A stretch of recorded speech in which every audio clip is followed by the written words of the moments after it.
School ദിവസങ്ങളിൽ mark sheet നോക്കി തുടങ്ങിയതാണ് ജീവിത വിജയത്തെ അനലൈസ് ചെയ്യാനുള്ള നമ്മുടെ താല്പര്യം.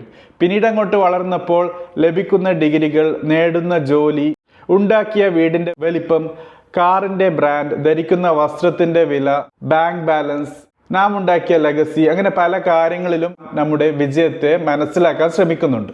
റിസർച്ചേഴ്സ് പല എഫേർട്ടുകളും ഇതുപോലെ ജീവിത വിജയത്തെ മനസ്സിലാക്കാൻ, അളക്കാനുള്ള ശ്രമവും നടത്തിയിട്ടുണ്ട്. എറിക് ബാർക്കർ വളരെ ഇൻട്രസ്റ്റിംഗ് ആയ ഒരു കാര്യമാണ് നമ്മുടെ മുൻപോട്ട് വെക്കുന്നത്. വിജയത്തെ ഒരു സിംഗിൾ വേർഡ് കൊണ്ട് ഡിഫൈൻ ചെയ്യാൻ പറ്റും. ആ വേർഡ് അലൈൻമെന്റ് എന്നാണ്.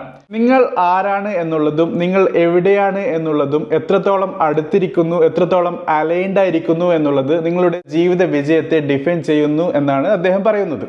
സോ നിങ്ങൾ എന്താണ്, നിങ്ങളുടെ സ്കിൽ എന്താണ്, നിങ്ങളുടെ വാല്യൂ എന്താണ്, നിങ്ങൾ എന്തൊക്കെയാണോ നേടാൻ ആഗ്രഹിക്കുന്നത്, നിങ്ങളുടെ പേഴ്സണാലിറ്റിയിൽ എന്തൊക്കെ ഘടകങ്ങളുണ്ടോ അതും നിങ്ങളുടെ ഈ കാര്യങ്ങളെയൊക്കെ അംഗീകരിക്കുന്ന, മനസ്സിലാക്കുന്ന, അതിനെ കൂടുതൽ വളർത്തുന്ന ആ ഒരു സിറ്റുവേഷനിലേക്ക് എത്തുമ്പോഴാണ് നിങ്ങളുടെ വിജയം സംഭവിക്കുന്നത് എന്നാണ് എറിക് ബാർക്കർ നമുക്ക് മനസ്സിലാക്കി തരുന്നത്. നമുക്ക് നമ്മുടേതായ ഒരു ഡെഫിനേഷൻ ഉണ്ടാകും, പക്ഷേ ഈ ഒരു ആൾട്ടർനേറ്റ് ഇൻട്രസ്റ്റിംഗ് ഡെഫിനേഷൻ എന്നുള്ളതും മനസ്സിലാക്കേണ്ടതാണ്.